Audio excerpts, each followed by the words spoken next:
speaking, but we all want to hear Ezra's words of Torah. It's good to see everyone, all the faces I see and the names. Hope everyone's doing well. I don't know if I should wish, hope everyone's Pesach preparations are going well, or if they don't want to hear that yet. But either way, I hope everyone's having a good week. Our speaker tonight in our Tuesday night series, we generally have speakers from out of the neighborhood, since we can invite anyone through Zoom, but we do occasionally have speakers and teachers that are local. And so tonight is an example of that. I think everyone here knows Ezra, and I bet a lot of people also know that Ezra has been working on researching, writing about Shabbat and the 7-day week in general these last number of years, and has a lot of really very interesting insights. And we're looking forward to when it'll be all pulled together, and we'll be able to hold the book in our hand, which I understand already has a name, the first week. So we're very excited about that. And tonight we'll sort of get one facet, one piece of the big puzzle that Ezra's working on. The title of tonight's talk is The Gift of Shabbat as the Trace of God's Hand on Our Faces. And if it's interesting, you can find more and connected pieces on the Lair House and other places online, or talk with Ezra and he'll share with you. But I'm sure tonight will be a very interesting talk. So with that, Ezra. Thank you very much, Rabbi. Okay. Yeah, I can always. I'm sorry, Steve? Are you taping it? Yes, this is being recorded. It's being recorded, like all the Tuesday night talks. It's on the YouTube. It will be soon on the YouTube channel within a day or two. Steve, you're revealing yourself as not a Bucky on the YIB YouTube channel, which you should be. Okay, so thank you very much, Rabbi. It's really a pleasure and an honor to be here, and it's all kinds of challenges, under COVID, but certainly one of the silver linings is to be able to connect this way, and Torah, and it's great that we've had this series. I've certainly really appreciated the talks I've been able to attend, and it's an honor to be here, presenting to you for this one. I want to say a couple of things by way of introduction. So one is this.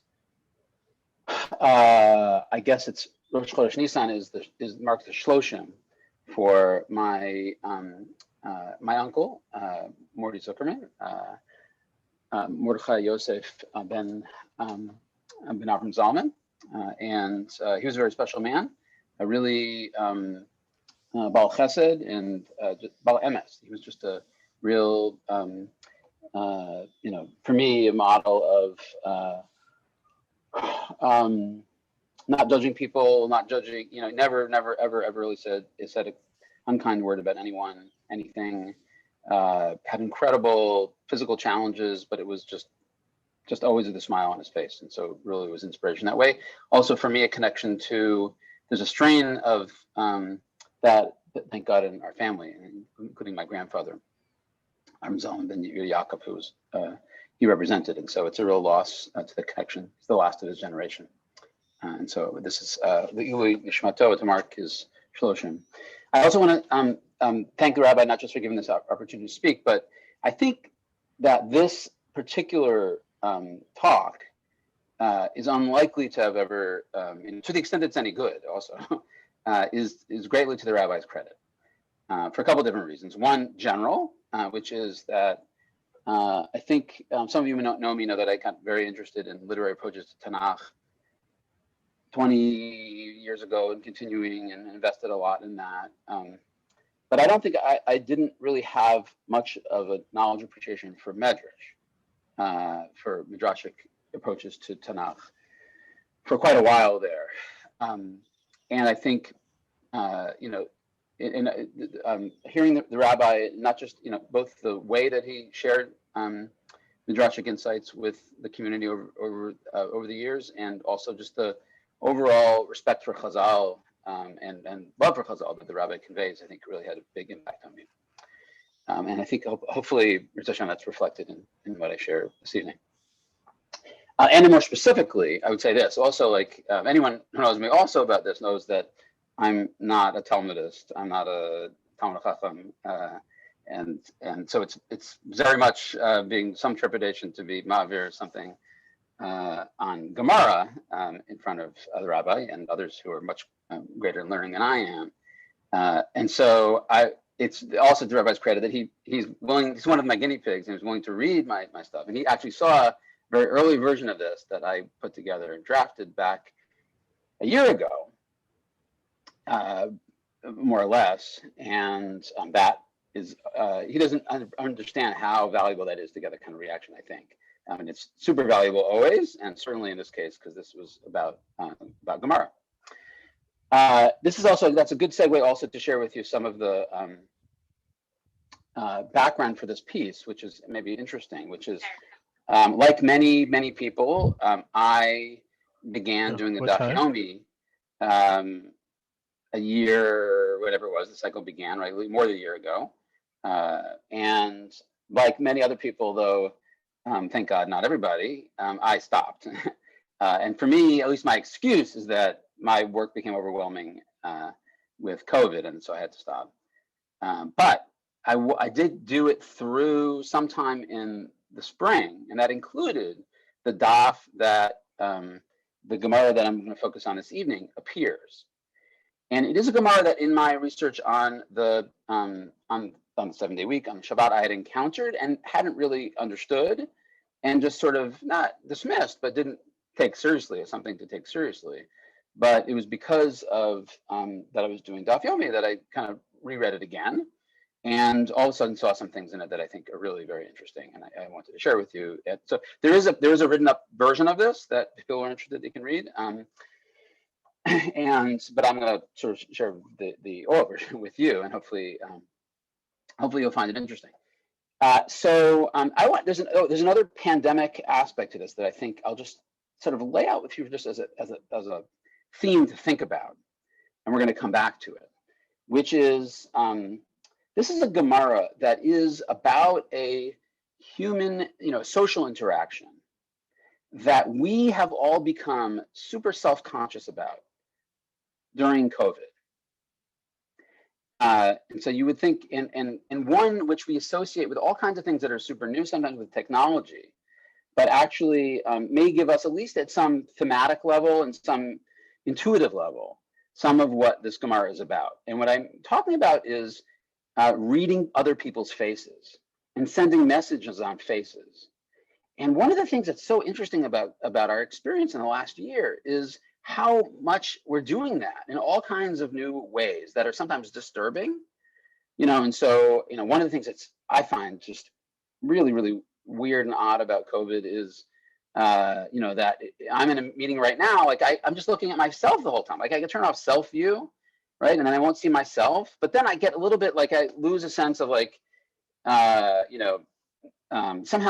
I'm getting some sense of confidence about what other people experience and what I'm relating to them and how I'm relating to them through looking at my own face, which is really strange, right? And then obviously there's all kinds of things that, people have all had all kinds of strange Zoom experiences that relate to this, and trying to, getting some sense of confidence about who it is that you're interacting with and whether they're reading you. And then there's versions of that obviously have to do with masks, right? And the politicization of masks and all that's about. And so it's really interesting that like one of the experiences of COVID that actually binds now this generation and sort of separates it in some way from previous generations, like even just like, the time before COVID is all this experience of masking our face, reading each other's faces in all kinds of new ways, sending messages on faces and reading that messages on faces that we didn't know before. But the other part of it is, as I'm sort of beginning to suggest, is that the thing that's interesting is I think that we also find ourselves, maybe this Gemara might help in that regard, is to, even though it sort of separates us from the immediately prior generations, even from ourselves prior to the pandemic, something about this experience might actually connect us to previous generations and their experience, and maybe even, as this Gemara is it informs and maybe inspires us a little bit in our relationship with God.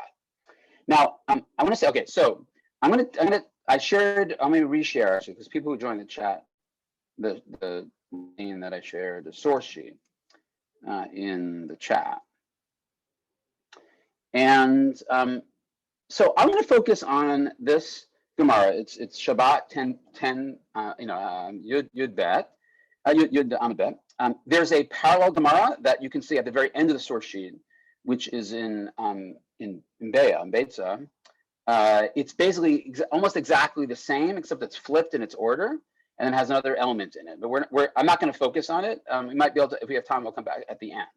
But they're basically two parallel discussions of exactly, roughly almost exactly the same discussion in the Gemara. And what I'm going to do is, if you noticed, someone raise your hand. I can only see several of your faces. Raise your hand if you can see the source sheet. People can see it, because I think I'd rather not share screen, because then I can see your faces more easily, and that's better than if you can only the short sheet. Then there's no reason for me to. Good. Even Eli, I can't see. More Providence, by the way. We got very good Providence representation tonight.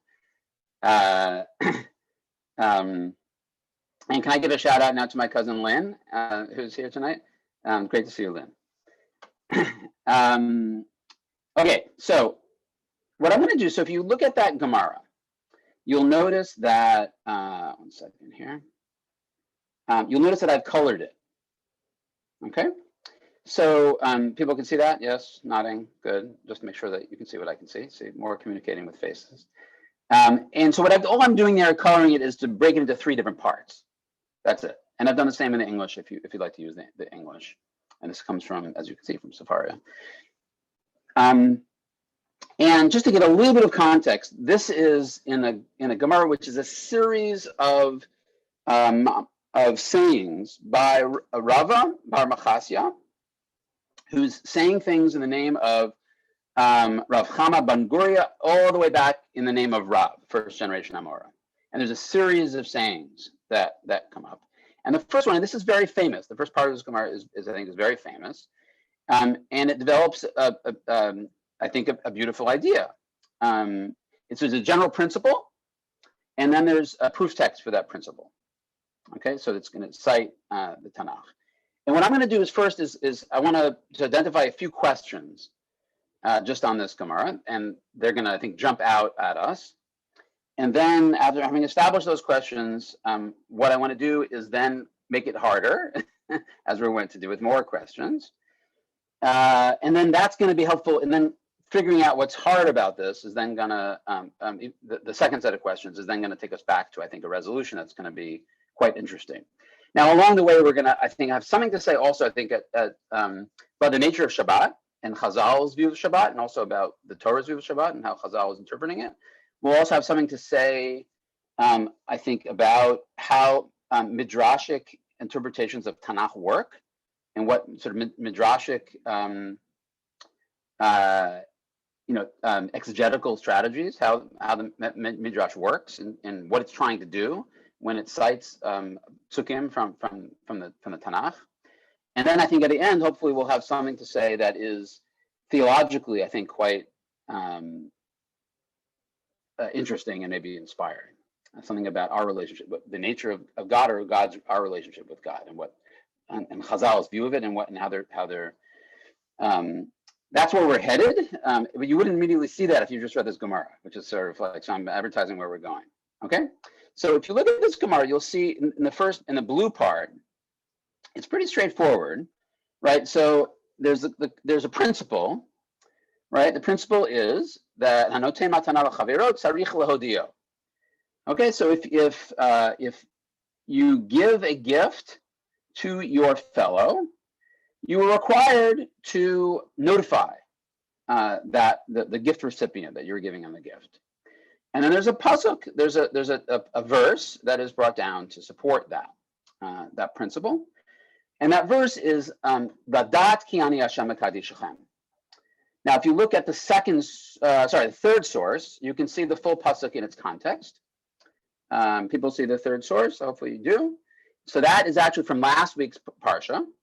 That is from Kitisa. It's people recall, right? It's the last thing that when Moshe is on Har Sinai, in the last thing that God instructs Moshe on before he's told about the Chet HaEgel is about Shabbat. And then there's this interesting double opening to this sugya. And it's a double opening because then it says again, for some strange reason, Vatad daber b'nei Israel, right? So twice, basically, God is telling Moshe to say something, sort of almost repeating himself in a different way. And he says, okay, and the way this is almost universally understood is, you remember what I was telling you all about building the Mishkan, the tabernacle? That's important, yes, but it's even, it's important that you not build the Mishkan, not do anything associated. And this is one of the sources for the third 9 Malachot of Shabbat, that you not do the work of building the Mishkan on Shabbat. Why? You should instead observe my Sabbaths, sometimes understood to mean Shabbat and Moadim and holidays, but in the first instance about the Sabbaths of the year. Why? Because it is a sign between me and you, Oti ben you benechem, and the it is Shmirat Shabbat, the observance of Shabbat, through your generations. And this is the part that the Gemara is quoting, Ladat ki anei Hashem mekadishchem, that you should know that I, God, am responsible for sanctifying you. All right, so that is the proof text. It's for the principle that if you're going to give the gift to your, so just God is giving a gift to the Jewish people, to people of Israel, and inform them of it, right? And notice the dot theme here. So too, we, in imitating God, should tell our fellow when we're giving them a gift. Okay, that's the first bit of this Gemara, going back up to the first source. And then there's the green, okay? So the green is, so here we have Rabban Shimon Gamliel, interestingly, is a Tana, right? So basically the vocation being, so earlier than Rav, so basically this is a known principle, right? And so it's sort of like, this is an established principle already that Rabban Shimon Gamliel is citing. And he says, so here's an application of this principle. So he's going to tell us how to apply this principle. And what he says is someone who gives bread to a child, to a small child, right? Literally a suckling child, a tinok, right? Tzarich lahodio, must inform the, lohodia le'imo, must tell the child's mother that so the gift, the bread giver, right? Must tell the child's mother that he or she fed the child. Okay, and then we'll just finish in the gray part.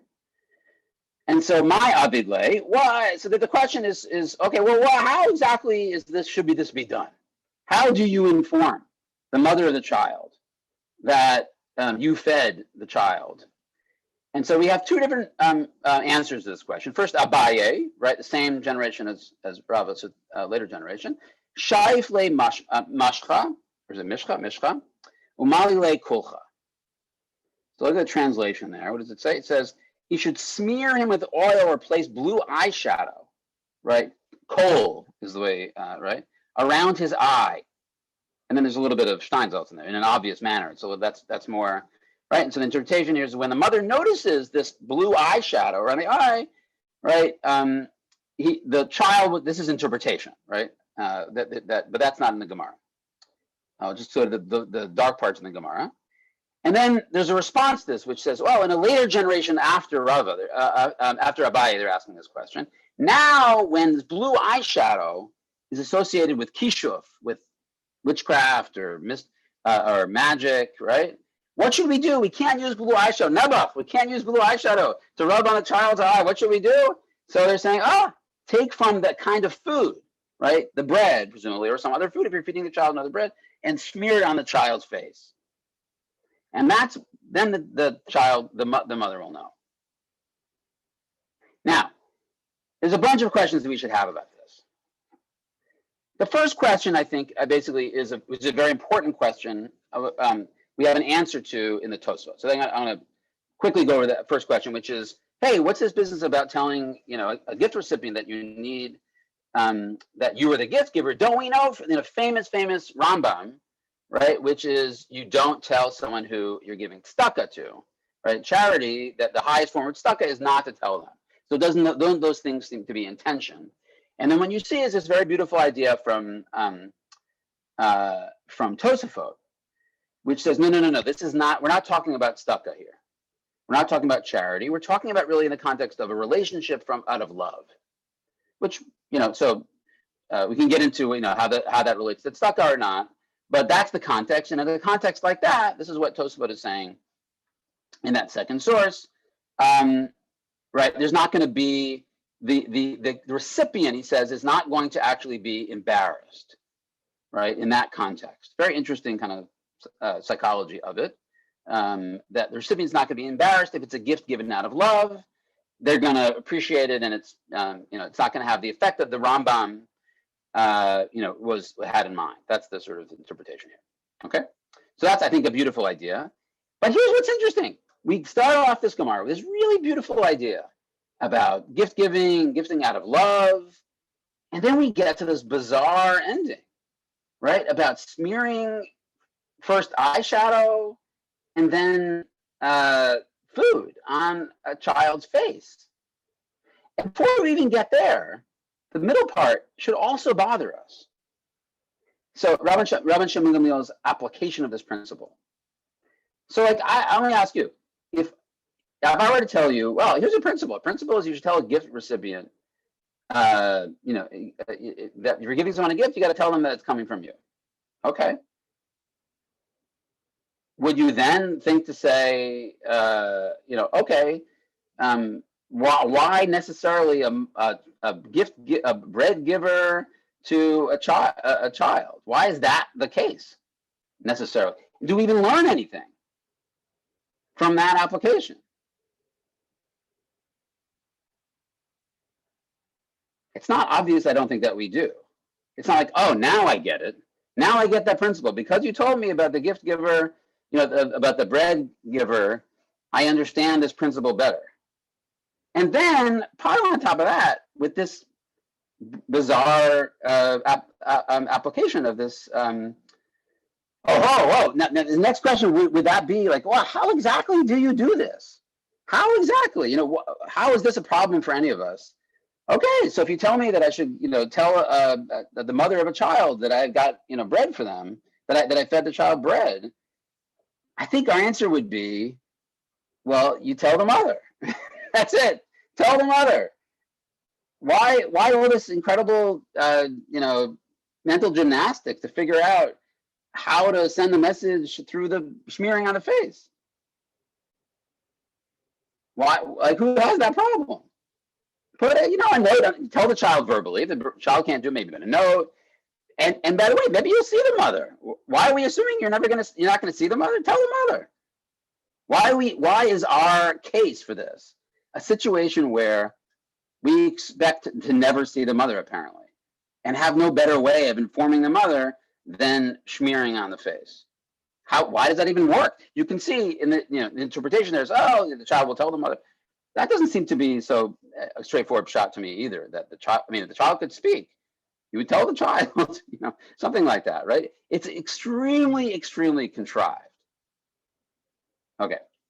So those are the set, I think, of obvious questions at some level that if you're really thinking about this, saying like, well, I think part of the time when you're reading Gemara, you think, well, they're living in a different time and place, and you sort of like, I guess this is weird, but maybe they did this. But I want to not assume that. I want to say this is super weird and would have been weird for them too.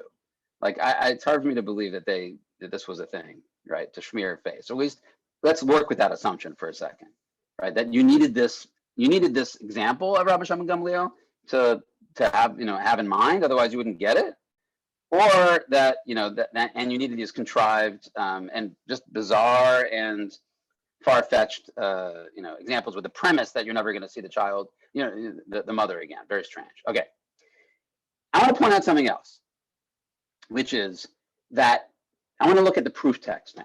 This is what I'm talking about in terms of midrashic exegetical strategies. Like, what is the midrash doing with this proof text?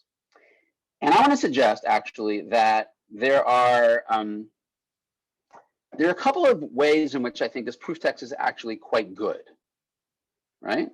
But there's actually two really big ways in which this proof text is really strange and not good. It's just not the pasuk you would go to support this principle. There are better pasukim to go to. And it's strange that Chazal don't go to that pasuk here, or that this Gemara doesn't go to that pasuk. Okay? So in terms of why I think it's strong, right? So one reason you could say that it's strong is that double interrupting. So if you go back to source 3, right, or Gimel, right? So one possibility is that it's strong.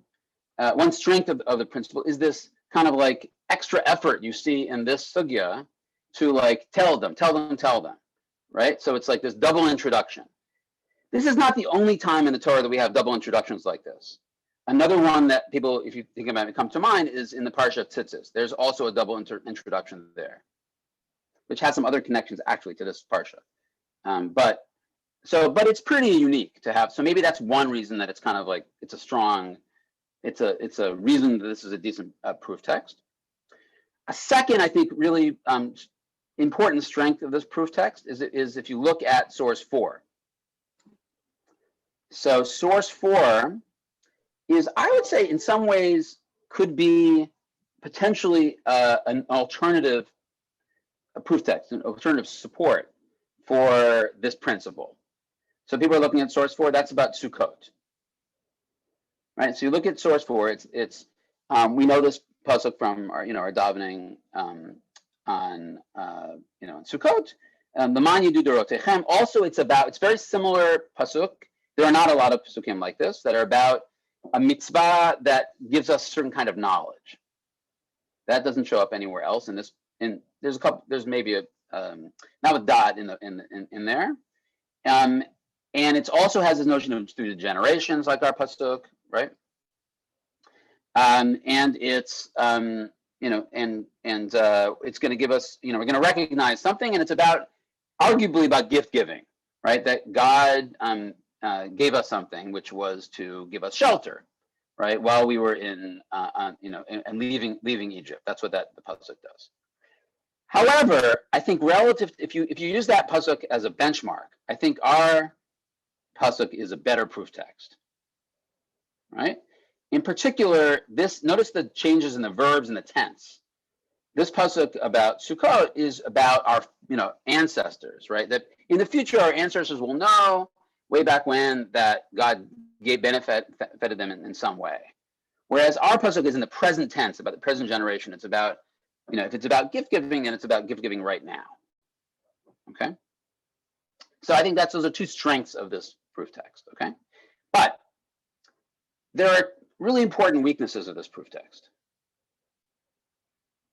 Anyone want to guess? So let's see if anyone's alive out there. Anyone want to suggest why I think this is a weak proof text? The Ladat Kinei Hashem Ekadishchem, that if you look at source 3, right, the thing that's bolded over there.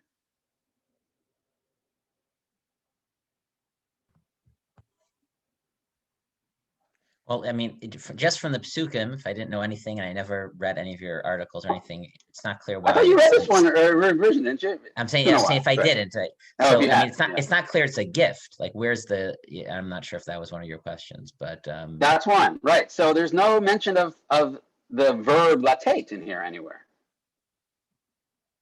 So it's not right, and it's sort of broadly consistent with that, but there's nothing about natina in here, right? About giving. Like, is this about gift giving?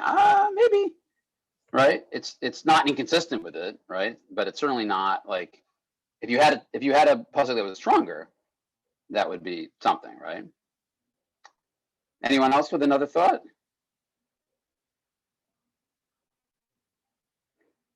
So think about where this pasuk is. It's already 8 weeks in after their first Shabbat. The first Shabbat is back after they cross the sea and they cry out for bread, and God begins the cycle of the manna. That's their first Shabbat. Bye, Josh. And so they were like, if the principle is you tell a gift giver, you would think you would tell them in the first instance, right? It's strange to do it this late, right? You would think it'd be earlier. And this is like what is it? So we have the first major mentions of Shabbat are around at the end of the seventh, the 6th and 7th day, around the first Shabbat. Then we have it at Har Sinai, right? So we're already like the 4th commandment, is a big deal, right? Then we have a little bit in Mishpatim, we have a little another mention of it. And then we have here. So it's very strange that this is where we get it from. Now, if you look now at source 4, you will see a much better proof text. Much better proof text. This is the proof text that I think you would go to if you hadn't seen this Gemara, right? The downside of having seen the Gemara, you're like, oh, they must know what they're talking about, right? But the pasuk in that is Shmot Tet Zayin Chavtet, right? 1629 is a much better. So first of all, it is literally the first time they are hearing about the Shabbat. This is the essay that published Lisa Lairhouse talks a lot about this. But this is literally when they're finding out about the Shabbat and understanding it for the very first time, is right here. And look, we just said it would be much better if there was the verb latet in it, that God is giving something to the people. And guess what? Look at that pasuk. Behold, God says. Like basically, this is in the context that I talked about in that essay, right? That people aren't getting it. They aren't getting the Shabbat. They never experienced it before. And guess what? You can't really see Shabbat. It doesn't exist, right? It's just it's in our imagination. It's the absence of something, right? And so then God says, pay attention. Hashem natem lachem et Shabbat. There it is. God gave you the Shabbat. Bingo. That's the word we're looking for. If there's this is not a hard proof text to find, right? Not only that, but if you look at the next two sources, Vav and Zion, you will see. So Vav in particular, right? This is Midrash Lakach Tov, and you have the exact same principle. 1 second. Sorry. It's framed in a different kind of way. This is another famous way of framing this issue around, gift giving. And so it's a famous thing, oh, Moshe, I have this great gift in my treasure house, and its name is Shabbat. I'm going to give it to you. And it cites this pasuk. And then you'll see another version of this, same theme, slightly different, which refers to, from the same pasuk, a Medrash Yalkut Shimoni here, saying that the Shabbat is like a jewel, right? That sort of it's a same basic idea. So it's very, very strange that this Gemara quotes, cites a weak proof text when it had a much better proof text to cite. Now, how are we doing on time? Okay, I'm gonna jump over a lot of support for what I'm gonna say next, and then I'm gonna go to the main thing. So what I think is going on is that I'm going to assume that the various Tanaim and Amorim that are being cited in this Gemara, and the editors know very well that Shmot Tet Zayin Chav Tet is a much better proof text. Not only that, they know that they assume their readers know this too. And so what they're doing, as they often do, is they're pointing to a weaker proof text because they want you to think about the different proof text and together with the weaker proof text together with a strong text, that they work together in some ways, right? There actually might be weaknesses in that stronger proof text, and the weaker proof text actually complements the stronger proof text. That's what I think is going on. And I can give you my best support. So there's a bunch of different examples in how I think the Midrash does this. One of my favorite examples, I did an essay a couple of years ago about Bnot Tzlafchad. And there's the support for the idea that Tzlafchad is the, so there's a, I forget now who says this. There's two different deis, two different ideas of who Tzlafchad was. One of them is that he was the Mekoshesh Eitzim. And he was the wood gatherer. And the support for it is really, really weak. It's, what is it? Bamidbar, it says both cases, right? But it turns out if you look at it, and this is in that essay of mine, there's a lot more support. It's almost like the Medrash is saying, look, take a look. There's a lot going on here, and basically it's teasing us into looking more deeply at the scriptural support for the idea that it's developing, is what I think is going on.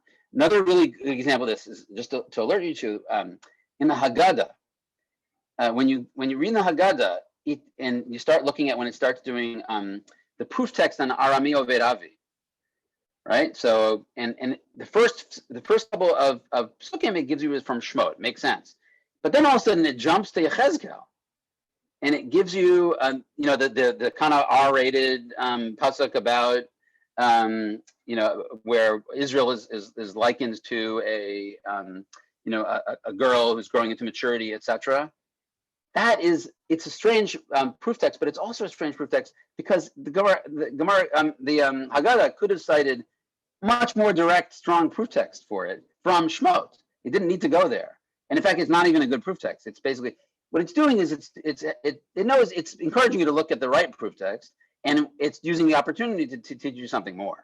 Is what I think is going on more generally.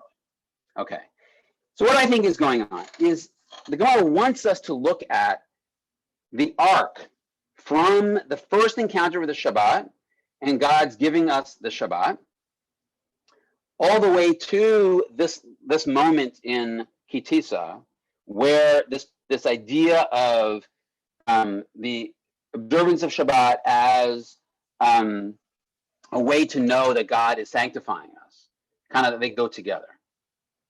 They complement each other. One interesting way they might go together is actually, remember there was the double opening here in double opening of the sugya in Kitisa, but actually, if you look at source, where is it? If you go back to, I see, I'm going to skip over that, right? If you go back to Shemot again, to Shemot Tet Zayin, you'll see that it's missing an opening, right? There's no lemor here. It's Vayimer Hashem al Moshe. If you look at Chavchet, if you look at verse 28, it's Vayimer Hashem al Moshe. God says to Moshe, and then it doesn't say who Moshe. There's no lemor there. There's no. You should relate it to the people. So one possibility is that there's a sense in which there's something that was said here that Moshe kept it to himself in some way, and then it's related later. That's one possibility. They complement each other, perhaps partly in that way. And otherwise, I think there's a process that's going on from this first encounter of the Shabbat all the way to maybe a point where there are aspects of the Shabbat that the people can understand better, something like that. Okay, now let's go back to our original questions. I have a relatively little time. So let's go down to source 12, Yud Bet. And that's the rest of this Gemara. Okay? And so what goes on here? There's basically two parts of this Gemara. One is to say, so Ini, that's the question. So they're going to challenge the principle. They're going to challenge Rav's principle that you're supposed to tell a gift recipient. And they say, okay, well, didn't Rav Chama bar Rabbi Chanina, didn't he say, Matan l'chaver ein tzarich lahodio? You don't have to tell the gift recipient about the gift. Shneimar, u'Moshe lo yada ki karan or panav b'dabro ito. Moshe didn't know. This is from last week's parsha again, same section of the Torah. Moshe didn't know that this is the very end of the parsha, that his skin was, that the skin of his face was glowing in some way. And then the people had to tell him, and that's when he put the mask on his face, right? The veil on his face, the matzveh. Okay, that's the story. And they say, no. That's not a good kasha, lo kasha. That's not actually a contradiction. Haba milta da avida li galuye. Haba milta de lo avida li galuye. So the difference between the two cases of the Shabbat and the glow on the face is that the difference is that in Moshe's case, he would never have known. I'm sorry, he was going to know. he would know. And so therefore, you don't, God didn't tell him. He was going to find out anyway. And so he finds out.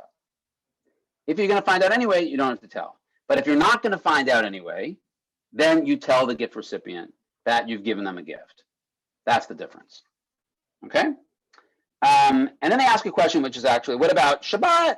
So this is actually relates to the arc I think I'm talking about, which is, well, didn't they, weren't they going to find out about the Shabbat? Well, somehow there's some aspects of the Shabbat that maybe they were not going to find out, right? And that in particular is the reward for observing the Shabbat. And what's interesting is it doesn't tell you actually here what that reward is. And I would suggest that actually the pshat here, the simple explanation is that the reward is exactly what that pasuk says, which is somehow we're going to find out that we find out through the Shabbat that God sanctifies us. That knowledge is the reward. And there may be other interpretations of what that reward is, but I think that's the straightforward, is that that's what they learned at that moment, is that somehow the observance of Shabbat teaches us that God is sanctifying us. Okay, now, I want to try to put this together for a second and come back to the strange opening. All right, and so what we have so far is this arc that goes all the way back. So the Gemara wants us to think about all the way back to Parshat B'Shalach, to the experience of the man and the Shabbat, all the way to this moment after the Moshe's on Har Sinai. It's such interesting to understand when it is they would have heard this, because then there was the Chet Ego, but some knowledge that's being imparted about the theological significance of the Shabbat, right? 1 second here, let me just find my notes. So I want to suggest, right, that each of these pieces in this second part of the sugya, right, have basically, so the first part, basically one aspect of what it's teaching us, right, is this, what is the gift? What is the reward for the gift? It's this knowledge that somehow, even when, God seems absent, right, or maybe that we're not special in some way, that God is sanctifying us, right? But now I want to focus on how it helps us deal with the contrived examples. And what I want to suggest is that these two Gemaras, it's not random that it's picking these two different stories. And notice how it's all about reading messages off faces. The first part we said before was about this, contrived example of giving a gift to, of telling a mother that you fed the child. And then the application is through these sending messages on faces. And then the second part of the Gemara is also about sending a message through faces on, something that's on a message. And in each case, it seems that the person who's had a message put on their face is unwitting. They don't know that the message is on their face. So it's not, I don't think, an accident, right? Especially given how contrived it is, that's the theme of this Gemara, is all about basically somehow sending messages on the faces of unwitting, in some sense, children, right? Emotion, in some sense, is a little bit like a child in this sense, right? So, right, so the implication, I think, right, is that really it's about basically the first part of the Gemara is about Shabbat. And the analogy that's being developed, right, is that the giving of the Shabbat to Israel is analogous to this situation of this contrived scenario of where there's a bread giver who's giving bread to a child and wants the mother to know that they've been fed. Right, and the child is sort of unwitting, is too young somehow to be able to bear that message themselves.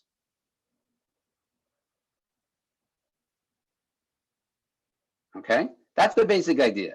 That's the idea here about the Shabbat. And if you work through that analogy some more, I think what starts to come into picture is a really, really interesting idea. So one part of it is the idea that the people, when they first experience the first Shabbat, and you can see this in the verses, really, really don't get what's happening. They're really like children who are stumbling into something. They can't help themselves but go out. Like, who among us, if you really love the Shabbat, would, go out and start collecting when, don't stay home, right? Stay in. Don't collect in the Shabbat. But if you didn't know any better, you're like a child without any guidance, you're going to do that, right? And you're looking for your next meal, and you don't know what's going to happen. And so you really just don't know what's happening. By the way, notice how there's a little bit of a hint to this in that second, oh, not blue eyeshadow. Well, take it from oto hamin, from that same kind of bread with the word min, right? Which I think is hinting at man, right? So Shabbat is like bread giving, because that's literally how the Shabbat was first experienced, was through God feeding the Israel with man, right? And if you start to think about this analogy some more, right, it's super interesting. Like, so why is it that the gift giver in this, or the bread giver, right, doesn't think they'll ever, so on the one hand, let's see, a couple different things. The bread giver doesn't think that telling the child is sufficient, right, or writing a word, or writing a note.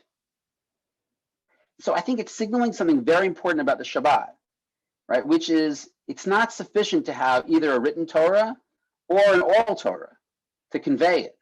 It has to be experienced.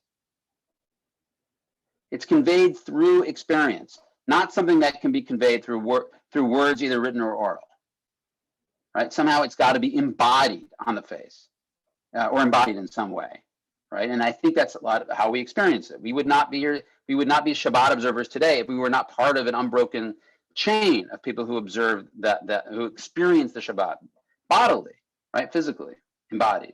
That's number one. Number two, it's interesting. So it's maybe even depressing at some level to think that why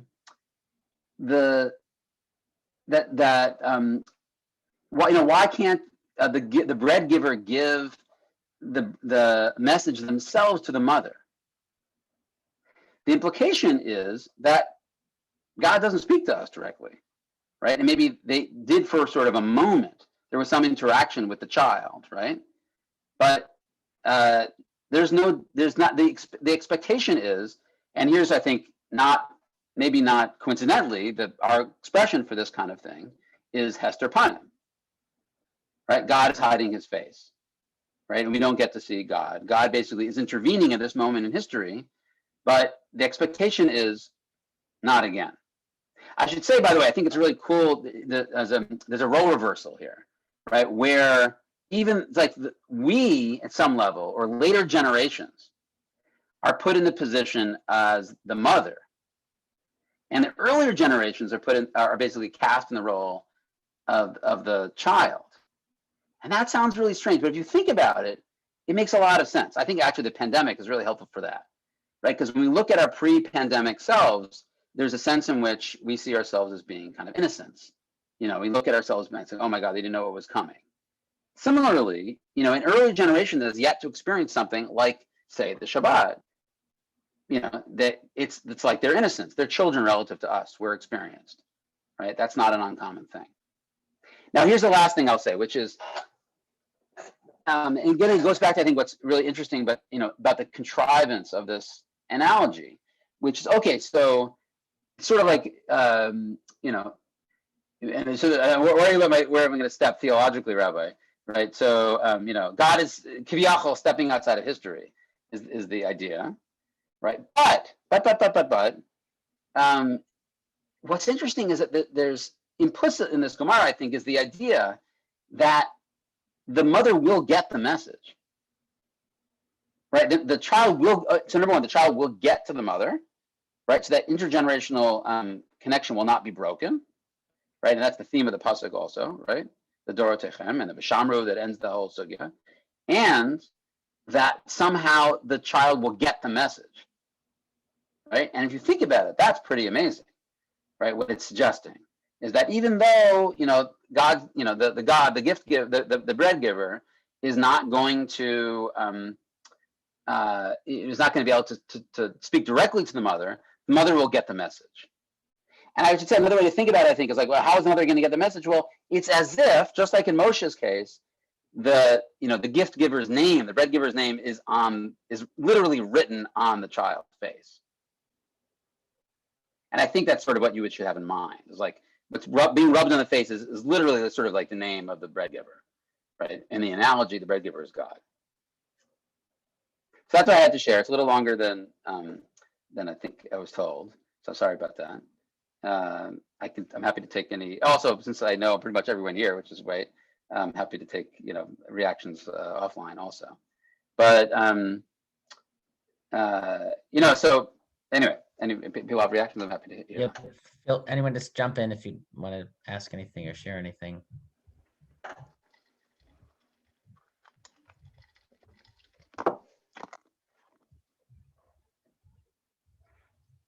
Everyone is blown away.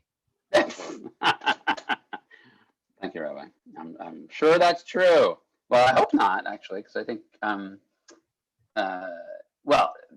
so one question someone asked me, read this, by the way, if I ask my own questions, is like, okay, what's with the blue eyeshadow? I don't know. I don't know what's going on with the blue eyeshadow. The bread makes more sense to me. I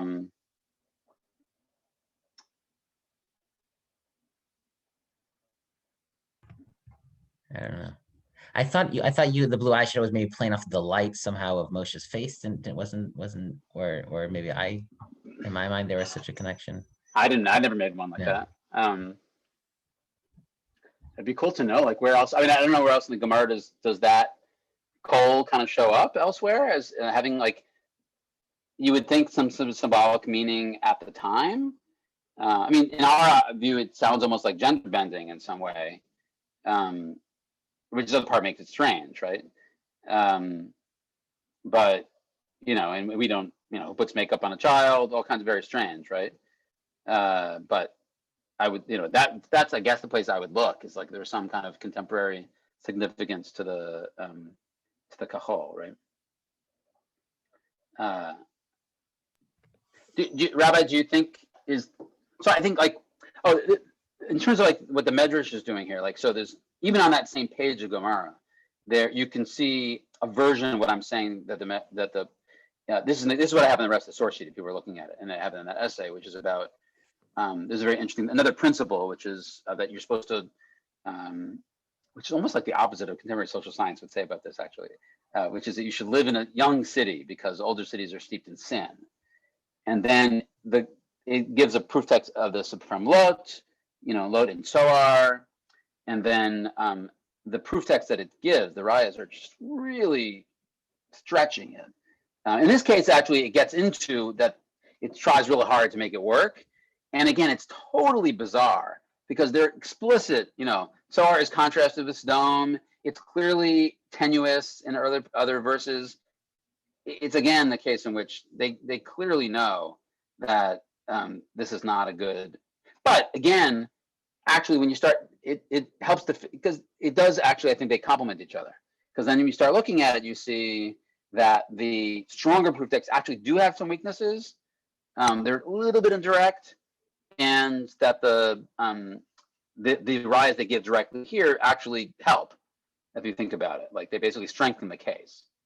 And so, like I said, in other cases, I think I've seen something similar, but I don't know how general this strategy is I mean, it's, I think, part of a broader array of way Medrash kind of creatively cite, either doesn't cite or does cite proof text to, but with the assumption that we all know the relevant psukim and know why it would be saying what it's saying, and when it's saying things that are a little weird, it's because it's trying to make a point indirectly.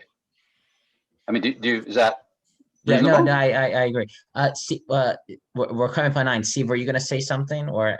Yeah. I was just about to say something, and Steve did the syphilis, so I was worried if it would make too much noise. This theme is really a rich one. Sorry about that. this theme is a rich one in regard to the consciousness of covenantal choice. And I'm not remembering the language in Pirkei Avot, but great is Israel, but even greater that it was made known to them that they are chosen, right? That it's great that God chose them, but even that we know that we're chosen. So there's something about this that distinguishes consciousness or awareness of the giftedness of something. And I kind of like want to wonder, is this unique to Shabbat, or as in Pirkei Avot, is it just a general principle? And in a way that the Gemara is saying, this is true about Shabbat, but it's true about everything. It's true about everything, that it's better to be conscious, because then you can be grateful, and then and even you don't even know the value of something. Someone gives you something and you don't even know it's a diamond. So is this specific to Shabbat, or is this a spiritual reality in which in just awareness of the value of things, of the preciousness of them, is at the center? It's a great question. I don't have the answer to that question. I mean, just one quick thought. I mean, I think the innocence theme is important, right? So there's something I think that fits the Torah's presentation of Shabbat, that they were particularly innocent and not, basically, unwitting, unaware of the gift, and that's part of it. The other thing is, I guess I would point you, I'm trying to think if this connects, but so I didn't mention the other version of the Gemara, right, in Beitza. And there, so I think, so there, it's also like the other Gemara is actually help support my approach, because it flips the order of the presentation, which I think supports the idea that really the beginning of the Gemara are sort of two sides of the same coin, right? It's not like you could start at one end or the other end, or they're kind of the same thing. So it starts with Moshe and his face glowing, and it ends with Shabbat instead of the other way around. It does end up in a different place, though, which is a little bit of a tricky place, but I think a really important place that might relate to your point, Steve, which is it's about a very thorny issue, which is non-Jews' relationship to the Shabbat, right? And to me, this is actually an important thing in the book that I'm writing, which is this pasuk about Dat ki ani Hashem ekadishchem, I think is in, at least I understood it a couple of years ago, and I still do, as basically making a very, very strong claim, and that because it's unique. There's no other pasuk like this in the entire Torah, nor in the Tanakh, about the idea of a mitzvah give us da'at of God, right, and our relationship with God, and God's sanctification of Israel, like you're saying. And then Yechezkel quotes it a couple of times, but nothing else. There's no other mitzvah. But I think there's something really important, which is the emphasis. So it's not an abstract kind of Greek kind of proof, even if it could be that. In some sense, I think it is. But it's actually always experiential and intergenerational, right? Because it's oti beni venechem ladat, right?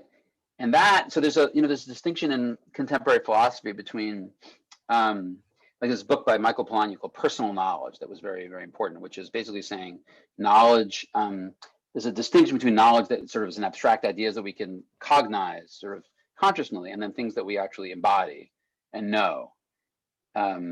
And I think that's, first of all, I think the Torah and Tanakh are consistently interested in the second kind of knowledge and not the first, but also not just individually, but collectively, intergenerationally. Like there's no Havamina at all that somehow we, like this is where I guess Rambam would be happy with me. Maybe, I don't know. Though I thought about that, that you could get to knowledge. Maybe the reason we're supposed to know God is because of a relationship that we have, collectively, intergenerationally, back to Shemot, right? And then I think somehow that, that experience somehow is where you get, it's only in the context maybe of that experience that you would want to make sure that the gift recipient knew, or something like that, right? So that Gemara is really about like absolving, non-Jews from there's no Havamina that you would know, right? Because you weren't part of that experience, right? We've spoken about this before, you and I, that Shabbat is kind of universal in one of its aspects and highly limited and parochial to the Jewish Right. people in another, right? I mean, I'm so, L'Elon Netano L'Ovdei Fisilin, that we say that, in Shacharit, but there is I've told you about this. There's a text of Shacharit in the Gaon, I think the Rav Amram Gaon, who does not include the exclusion Right. of Right. Gentiles. And then Yeshaya has a vision of basically everybody observing Shabbat. Correct. Right?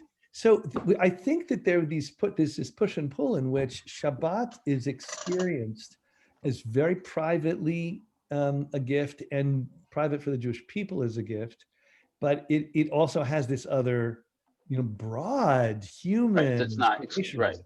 Yep, I agree. Yeah, and we have the diffusion of the week to everybody. Thank you, Ezra and Steve. It's 9:05. I Put know our Ezra children to bed. would love keep talking to anyone who wants to. Can feel free to email him or somehow bump into him. I don't know if that's possible now, but Yeah, soon, please God. Yeah, if anyone has questions or tell me that something was unclear or anything like that, I'd love to hear any thoughts you have. Okay, great. But thank you very much, Ezra. Not at all. Thank you. All right. Yesha Koach. Have a good night, everyone. Great seeing care. everyone.